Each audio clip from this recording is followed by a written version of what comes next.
Deus nunca vai ser o Senhor da sua vida se ele for o seu Senhor de domingo. Não vai, não vai. Deus precisa ser o Senhor da sua segunda, da sua terça, quarta, de tudo, exatamente tudo. Então a gente vai criando uma dicotomia. E essa dicotomia, ela vai se intensificando tanto que a gente acaba chegando à conclusão de que a gente tem uma vida espiritual e uma vida material. Então você fala assim, não, na minha vida espiritual tá assim, assim, assado, né? Peraí, você tem duas vidas. Quem é você de verdade? Você se separou em algum momento? O que aconteceu, né? E aí você começa a chegar à conclusão de que, poxa, se eu tenho duas vidas, então eu não estou sendo autêntico. Como assim que eu tenho uma vida espiritual e eu tenho uma vida material? Você tem uma vida só. Você é uma pessoa só. E é essa pessoa que tem que glorificar a Deus através de tudo que você fizer. Uma coisa que o apóstolo Paulo vai falar, e para mim é muito chocante esse texto, ele vai falar assim, ó, quer comais, quer bebais, quer façais qualquer coisa, faça tudo para a glória de Deus. Então, o exemplo que ele usa, comer e beber. Então, não tem vida espiritual, ou vida ministerial, ou vida material, ou vida financeira, ou vida emocional. A sua vida precisa glorificar a Deus.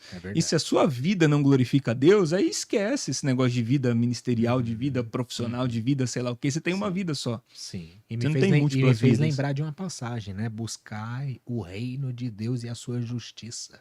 E o resto, todas as coisas vão ser acrescentadas. Pois é. Cara... E aí sabe o que é legal, Guigo? Assim, Mateus 6, né? Buscar em primeiro lugar o reino de Deus e a sua justiça. E aí a gente tem uma tendência a pensar que se você busca primeiro, é porque tem um segundo. A gente não consegue entender primeiro como premissa. A gente sempre estabelece uma ordem de valor. Então, aí a gente vai estabelecer na nossa cabeça uma ordem de prioridade. Não, primeiro Deus... depois família, depois igreja, depois ministério, depois trabalho. E aí você é um cara fracionado. Não é fracionado. Busque em primeiro lugar as premissas, ou seja, os princípios que você tem sempre estará em primeiro lugar para todas as decisões que você for tomar. Então, quando eu vou lavar uma louça, o reino de Deus está lá em primeiro lugar. Sim. Quando eu vou conversar com a minha esposa, o beijo para minha esposa, Carla, te amo. Quando eu vou conversar com a minha esposa, o reino de Deus está lá em primeiro lugar. Quando eu vou trabalhar, o reino de Deus está lá em primeiro lugar. Então, o reino de Deus é premissa em toda a minha vida. Então, não é para você estabelecer uma ordem de prioridade. É para você entender um sentido que vai nortear toda a sua vida. Então, o reino de Deus vai nortear tudo que eu for fazer. Inclusive comer e beber. Até comer e beber. Sim. Agora, para quem conheceu Deus, é para a glória de Deus. Com certeza. Então, lavar uma louça é para a glória de Deus. Consagre os seus planos, né? Ao tudo, Senhor. Tudo. Tudo, é verdade. A pessoa, agora você falou da louça, a pessoa, pô, como que eu vou consagrar a Deus, né? Colocar em primeiro lugar lavando uma louça. Pô, tem gente que gostaria de estar lavando uma louça, mas está numa cama de hospital. Se a gente pensa, tem diversos exemplos que a gente pode usar aqui. Mas vamos usar isso, né? Tem gente... não almoçou e não tem louça suja, não é verdade? Não tinha comida. Não tem comida. E gostaria de estar lavando uma louça. Então, isso é glorificar o reino. Obrigado, Pai. Obrigado, Deus, por ter essa louça para lavar. Pelos meus filhos estarem alimentados, pela minha família ter um alimento. Cara, isso é tudo. Na verdade, as premissas entram até para nós mesmo. Para né? nós. Você poder, sei lá, abrir o olho, você saber que você tá respirando. Exato. Você, Exato. Consagrar mesmo, né? Pastor, outra coisa. Para as pessoas que querem, não tem conhecimento nenhum da palavra, não sente a unção do Espírito Santo, não sente um chamado, não sente nada, vamos dizer assim, mas tem a curiosidade de abrir a Bíblia e ver o que vai dar. Que eu já ouvi isso. Deixa eu ler e ver o que vai dar. Né? Acho que não sei se vocês já ouviram isso de alguém. E como uma pessoa como essa pergunta isso pra gente, como passar pra ela, ó, toma a Bíblia, lê assim, assim, assado. Como explicar pra ela ler de uma forma que realmente se conecte, assim, valorosamente com o Senhor? Eu sei que quem vai convencer é o Espírito Santo de Deus, obviamente. Mas uma maneira de ela começar e falar, pô, eu tô gostando e tal. Faz sentido? Algum ensino ou não? Assim, quando a pessoa tá apontada para uma direção, você consegue oferecer para ela um sentido. Agora, quando, sei lá, É muito assim aquela ideia de vamos ver se Deus funciona mesmo. Então, se a pessoa está partindo dessa premissa, cara, aí é muito difícil. Porque assim, Deus não é para funcionar. Deus não é. A gente não vai fazer prova de Deus para ver se ele funciona ou não. Sim. E testar ali para ver se vai dar Porque certo. isso Embora tem muitos muito, fazem, né? Tem. embora Isso fazem. tem muito. Tem. Isso acontece demais. Isso tem muito. Isso acontece cara. demais. E não é.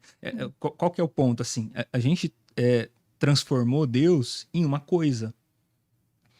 A gente transformou o Deus transcendente em uma coisa do mundo imanente. E isso é um baita de um problema. E aí, por mais que a gente use a expressão, né? Fala, não, mas Deus é a melhor coisa do mundo. É a coisa mais importante da minha vida. Mas tá vendo? É uma coisa. Deus não é uma coisa no meio de tantas outras coisas. A gente tem um monte de coisa aqui.